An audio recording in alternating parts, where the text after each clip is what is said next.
Luis and I know that many of you gathered here tonight are also really strong, good networkers. And so what we hope to present are a few ideas that will be new to add to your toolkit. And I imagine that many of you are mentors. And so you're working with young professionals who are also struggling through acquiring business social skills, being good at networking. And so perhaps tonight, Luis and I will be able to give you some language in how you're coaching and instructing them. So I came to networking quite accidentally, unconsciously really. I had spent my 20s living and working in the music industry and television and theater in New York. And when I returned to Minneapolis, St. Paul, I got a job in international banking. And I'm an I, a big I on Myers-Briggs, introvert. So I'm in this scholarly area, international banking, I think, just keeping my head down, doing my job. I had gotten a couple of pretty big promotions in the first 2 years. And one day I was sitting at my little workspace and the phone rang, and the person on the other end of the line said, "Hey Lori, this is Nancy Argatis. Do you remember we sat next to one another at the diversity luncheon a couple weeks ago?" "Sure, Nancy, hi, nice to hear from you." "Lori, what are you doing Saturday morning, March 21st? And I looked at my calendar and I said, "Gosh, it looks like I'm free." "Well, good, because Lori, you are going to be appearing on a panel for the University of Minnesota Carlson School of Management Hispanic MBA chapter meeting. And the panel discussion is about how to build a strong career network. You're going to be fabulous. You're going to represent Wells Fargo really well. I'm going to send you details before the end of the week." And I hung up the phone, and I was so stunned. So stunned, in fact, that a coworker came over, right, and said, "What is going on? This look on your face, what just happened? Who was on the phone?" So I explained to him, it was my coworker Ken, and he said, "Well, why are you so confused?" And I said, "I have no idea why in the world you would invite me to be on this panel." And he said, "You are kidding. Lori, you know everyone. You know everyone. And everyone knows you. If I was putting together a panel on career networking, you'd be the top of my list. I'd want you to come." And so I paused and I just considered what he was saying, kind of like I was flipping through the file cabinet of our entire 1,000 strong division, right? In the company and different divisions. And I thought, oh my gosh, Ken is right. I know everyone. I know everyone. Everyone knows me. Anybody I've ever met with, most senior people would happily accept a follow-up appointment from me. Like, my gosh, I don't even know if I had current business cards. You understand? I didn't connect that I was a good networker.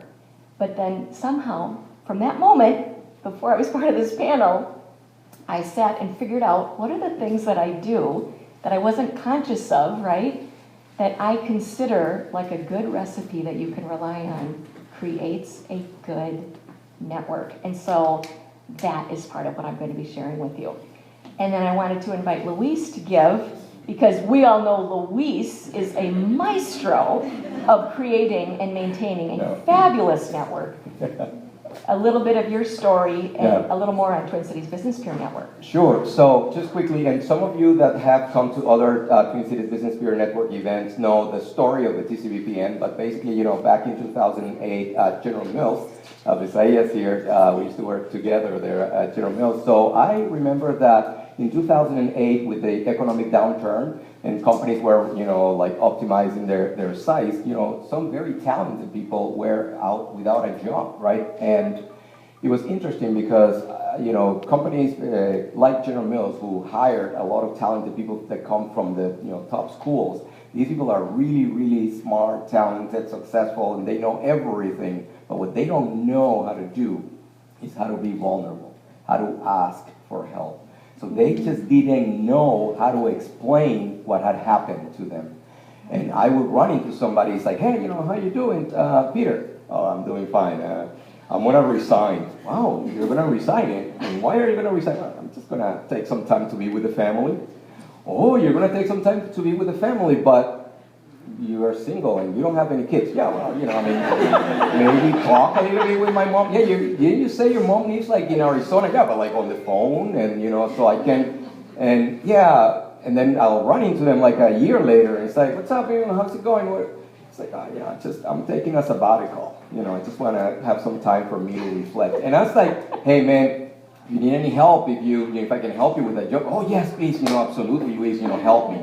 And that's where we realized that very talented people, great people that were without a job, didn't know how to talk about it, and they needed the help because part of it was that they were afraid, or we are afraid, whenever we don't have a job, we are afraid that people are going to judge us, and people do judge us, and we feel uncomfortable with that. But then the Twin City Business Bureau Network was an idea to say, okay, can we get a group of people, and the target that we had was 20 people. We said, so Darcy Douglas, Tomas Perez couldn't be here tonight.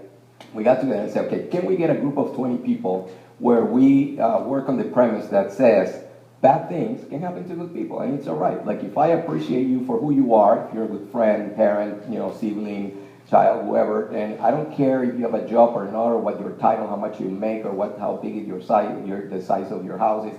I just like who you are, like your heart. How do you treat me? How do you treat others? How do people in your community appreciate you?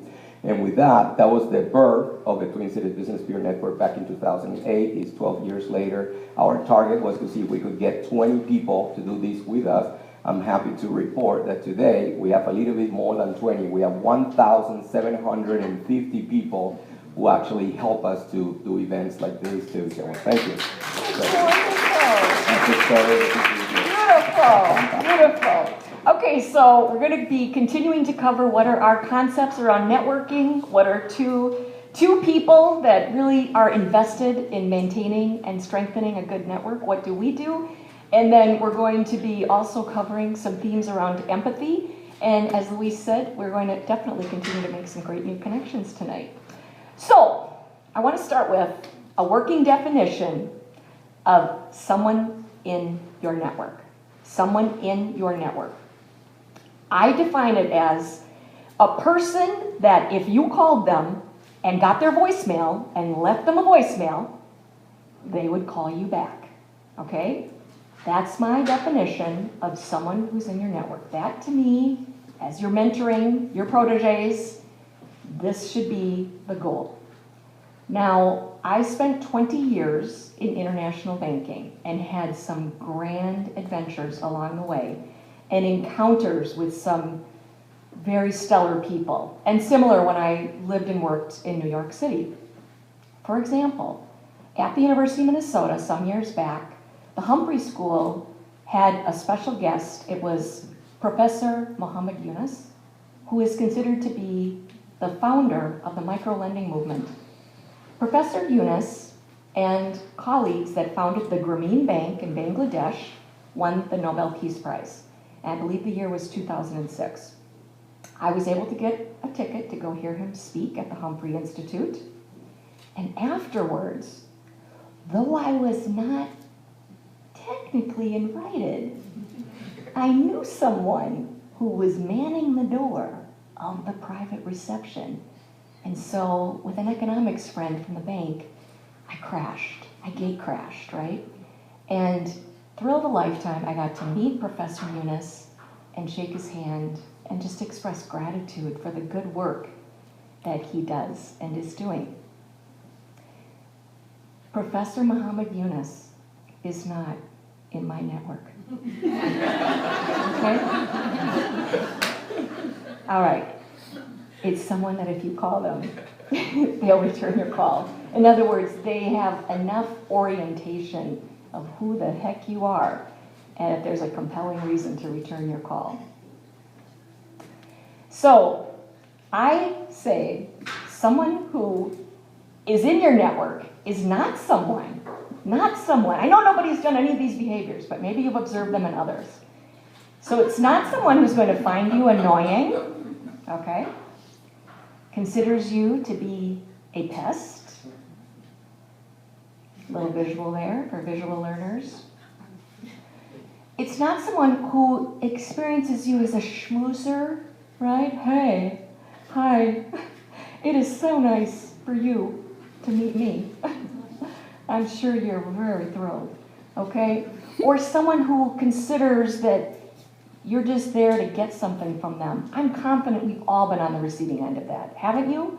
Where it just feels creepy, right? Like someone's just trying to see what they can possibly extract from you. So someone in your network, it is someone who finds you pleasant. Finds you pleasant. Do you know this author, Neil Gaiman?